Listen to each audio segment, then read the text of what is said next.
Assalamualaikum warahmatullahi wabarakatuh. Apa kabar semuanya? Ketemu lagi di Ensiklopedia Budaya. Jangan lupa ya untuk like, subscribe, komen, dan share untuk mendukung channel ini.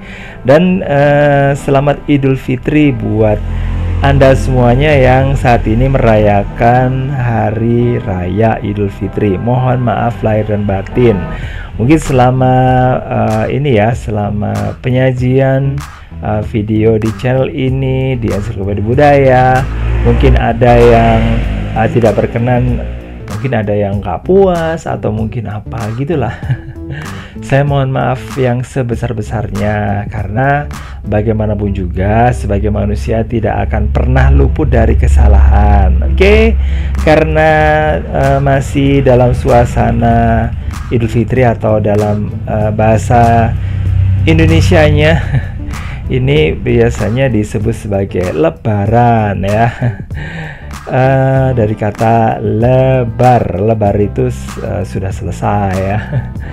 Nah, saya akan ngobrolin ya yang masih berkaitan dengan lebaran gitu. Nah, setelah setelah umat Islam yang ada di Indonesia ini sholat Id, terus kemudian mengikuti ceramah di dalam sholat itu, terus kemudian pulang ke rumah, kemudian minta maaf dengan keluarga, kemudian pergi ke tetangga. Nah, ini minta maaf lagi ya sama tetangga.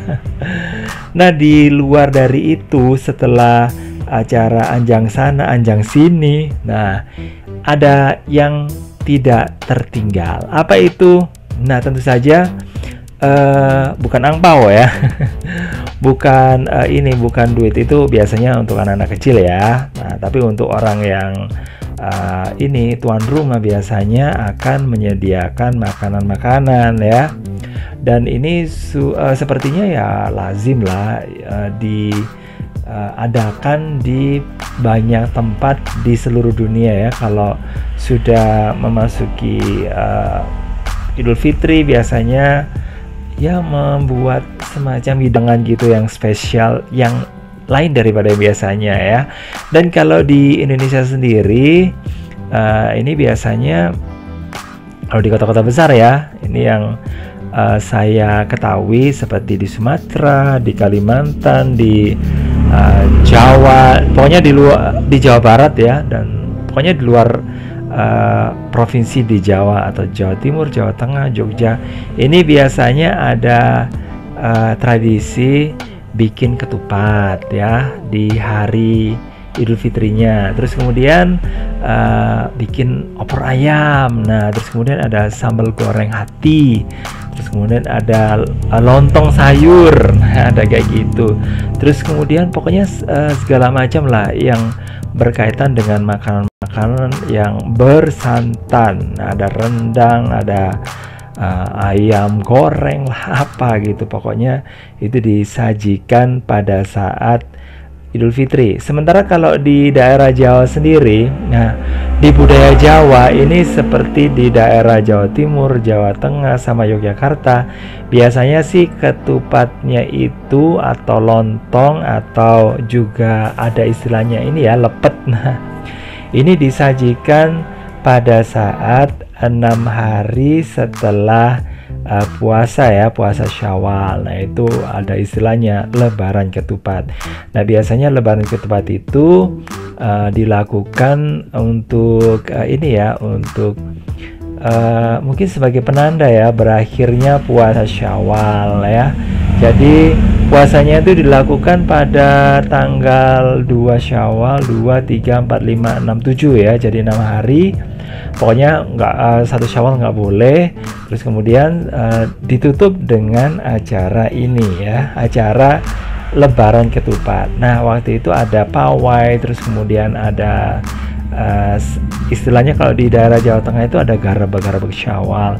Nah, di situ ada ini ya semacam itulah ketupat atau gunungan ya, gunungan ketupat yang disajikan supaya supaya diperebutkan gitu ya, jadi rame gitu, seru gitu ya. Dan kalau di kota-kota besar seperti di daerah Surabaya atau di Jogja, memang tradisi untuk apa ya, untuk bikin ketupat di hari Lebaran itu sekarang sudah mulai ini sih, mulai merebak ya, mulai ikut-ikutan juga ya, karena mungkin lihat di TV dan sebagainya. Nah setelah ini ya, setelah makanan, apalagi yang perlu ada ya, kue. Di ini di Indonesia ini biasanya ada kue-kue yang disajikan.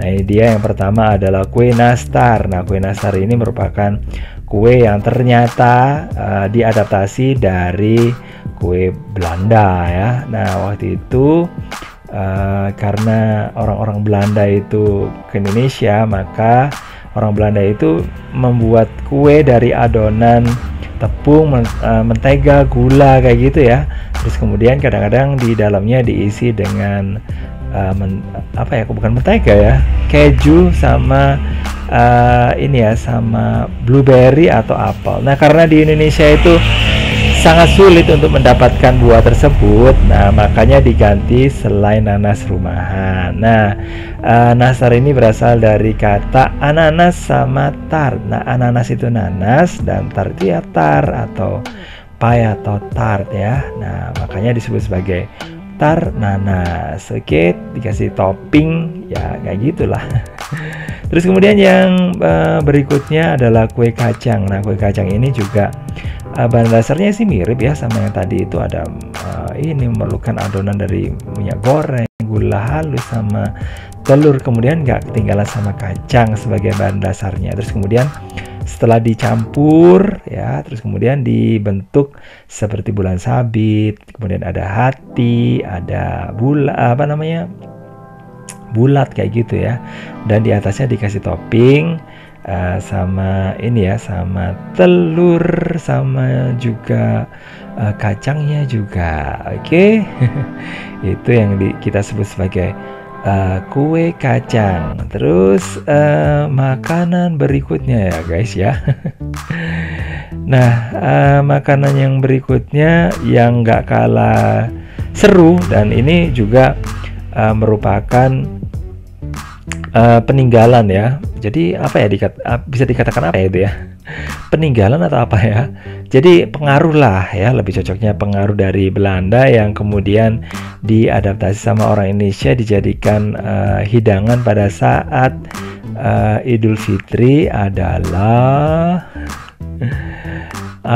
apa ya. Nah ini dia, adalah kue lidah kucing ya, atau juga lapis legit. Nah yang lapis legit dulu deh ya. Lapis legit ini sebenarnya juga sama sih seperti makanan yang lainnya, juga ini juga diadaptasi dari kue orang Belanda ya. Jadi cara pembuatannya ya dibikin kayak inilah, kayak apa ya, kayak lapis gitu ya, berlapis-lapis itu. Terus kemudian yang membedakan adalah diberi diberi rempah-rempah ya, yang rempah-rempah seperti ada kayu manis, ada cengkeh, ada pala. Nah ini adalah rempah-rempah yang sangat disukai sama orang Belanda gitu, sama orang Eropa ya. Dan makanan ini ternyata juga akhirnya disukai juga ya sama orang-orang di Asia ya, seperti di Malaysia, terus kemudian di ini ya. Dan ini meskipun pengaruh dari Belanda, tapi ternyata udah diadaptasi sama orang Indonesia, akhirnya menjadi kue yang lezat ya, kue ini lapis lagi. Terus kemudian adalah kastengel. Nah kastengel ini adalah kue yang berbahan ini dasarnya sih hampir mirip ya sama yang tadi itu. Ada ada tepungnya, ada telurnya, terus kemudian ada apa lagi ya, ada keju yang nggak ketinggalan. Nah kue kastengel ini sebenarnya adalah kue yang artinya itu adalah ini sih, kas itu ini ya, dari kas itu ya dari keju ya, kas. Terus kemudian ada ini ya, Terus kemudian ada tengel. Tengel itu artinya batangan. Jadi sebenarnya kalau di Belanda, kue ini memang ukurannya nggak kecil-kecil seperti di Indonesia yang kuenya cukup mini ya.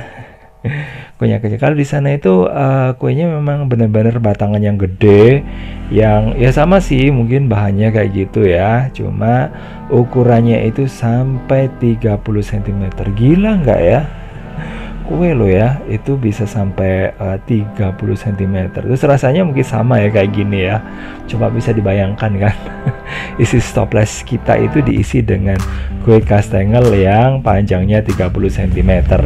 Oke, dan yang tadi saya tadi ini ya ngomong adalah kue lidah kucing atau biasa disebut sebagai kate tong. Kate itu artinya kucing dan tong itu artinya lidah. Nah, ini terbuat dari tepung terigu, gula, butter gitu ya, sama telur ya, dan dibuat tipis-tipis ya. Nah, ini dia makanan yang juga dipengaruhi sama Belanda yang bisa sampai ke Indonesia ya. Nah, ada lapis legit, ada ini ya, kalau lapis legit itu ya ini lapisannya bisa sampai 18 lapisan ya, gila kan.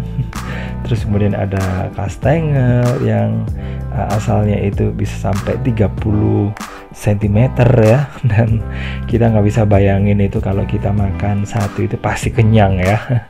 Tapi jelasnya ya nggak 30 cm, dibakar sendiri lah, itu dibagi-bagi dengan yang lainnya. Nah, itu tadi 5 kue yang dipengaruhi oleh Belanda. Ada kue apa tadi?